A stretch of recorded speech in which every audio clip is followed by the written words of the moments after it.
Hey everyone, Sky Knight here. Decided to bring you a deck profile update. Lately I've been messing around with the round table build.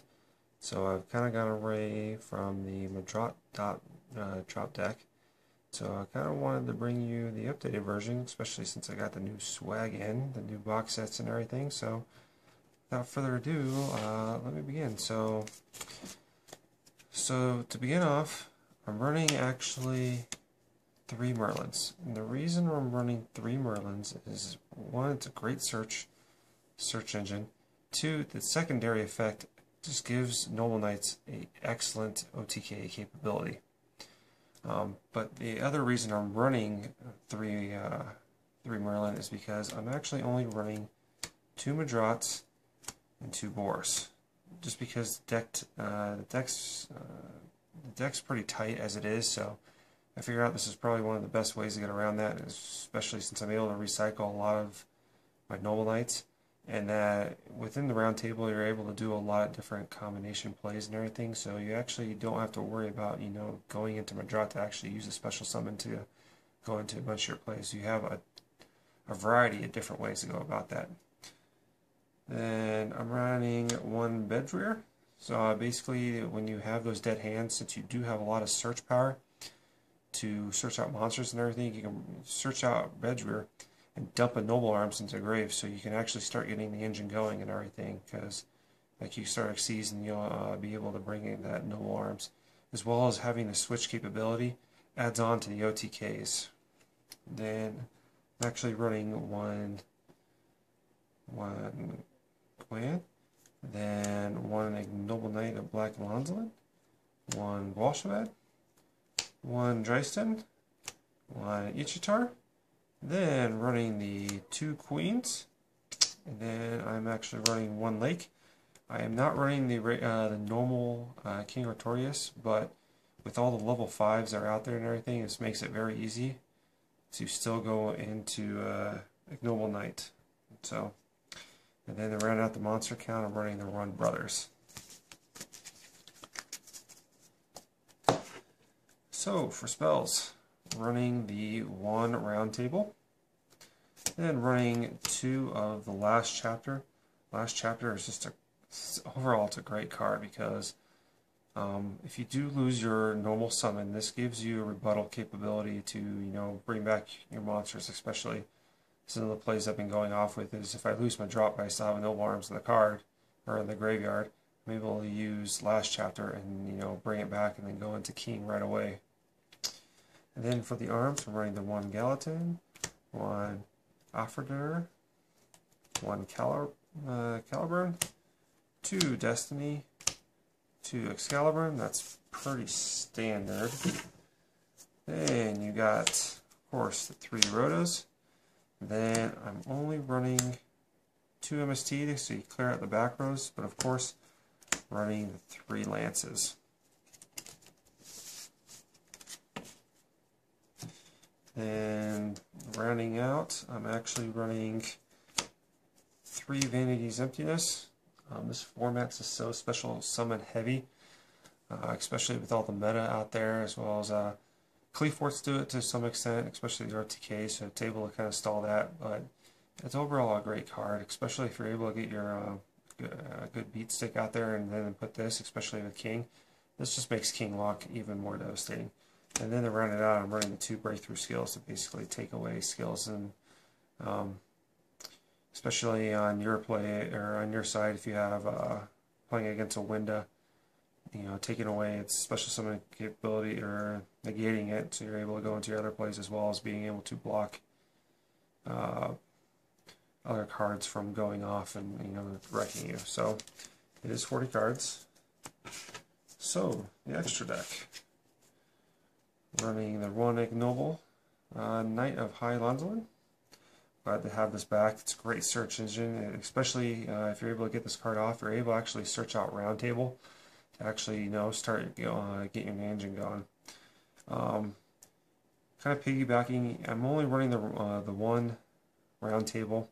I wish I could run 2, and the reason why is because I just want access to that card as fast as possible, because it's just, once you're able to start dumping monsters into the grave, especially like if you're able to put like Ichitar in there, and you're able just to, your plays just go off. And so I just really wanted access as fast as possible. I just don't have the room, but I'm able to get High Lanzalan out there. I'm able to search that off and then get that card in my hand immediately. Then we have 2 Sacred Noble Kings. Then running 2 Arturgus. Then I'm actually running a Gaia Charger. And then also I'm running a Volcasaurus. Gaia Charger becomes really good, especially when you go into Sacred Noble Knight King. You use all its overlay units to pop monsters and everything. You can just normal summon a Noble Knight monster, overlay it with Gaia. It loses all its equips, but it'll re-equip if you have the other Noble Knight on the field. And Volcasaurus is just a good, if you're able to go level 5, just pushing for game real hard, destroy a monster, then you can just basically overlay it for Gaia Dragon and attack. So definitely just, in games really quickly. And then round it up, just a lot of rank 4s here. So we have 101, Exciton Knight, Abyss Dweller, Starliege Dynamo, Heartland Draco, Castel. I'm still running Mugen Tsukamami. The reason why is still, I've been noticing I still will get dead hands. Like I'll just have all monsters or just unplayable hands. If I can just go here and I can just basically, get rid of my hand, draw another 2 cards, see if I can start over and everything. So that's why I continue to run it. The other card I actually inputting, and I'm starting to use this a lot more now, is actually 103 Ragna Zero.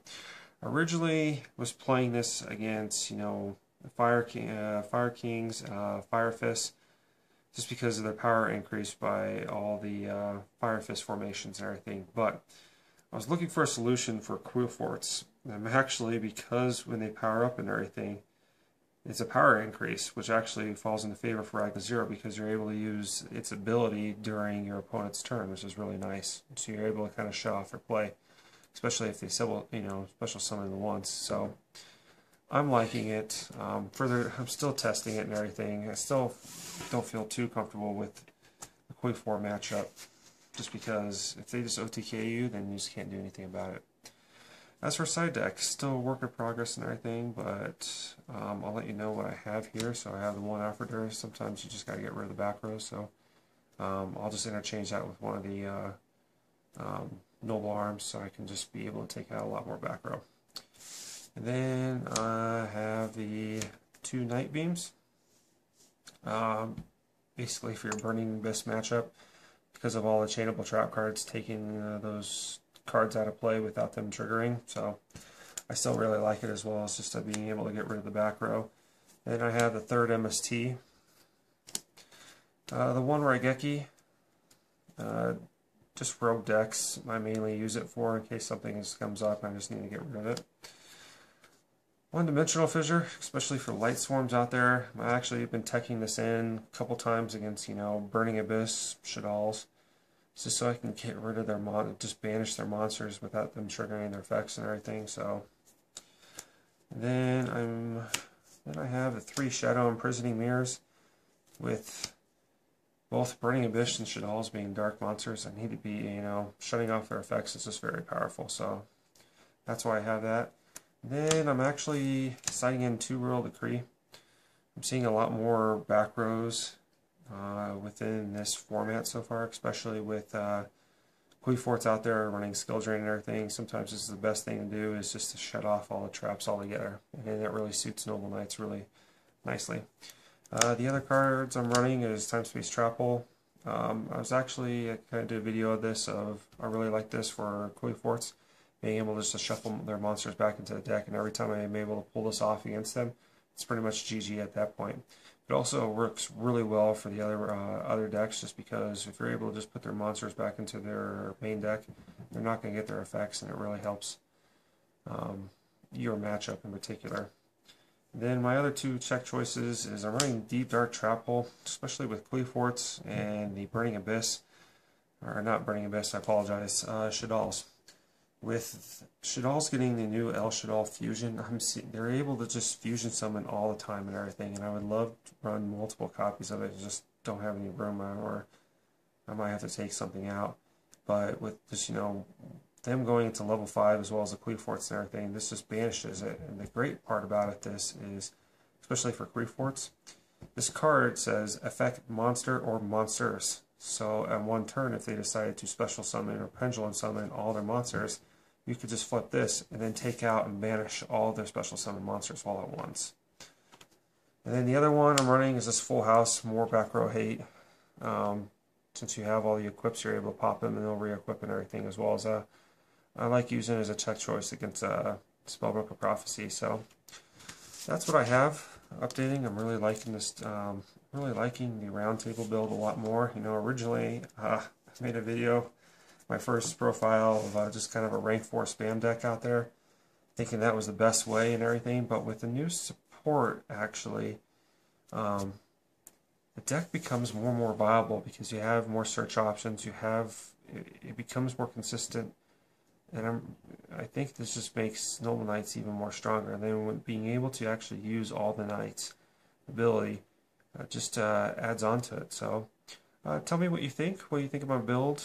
I'm always looking to improve, so leave some comments down below. Like and subscribe, and I will see you later.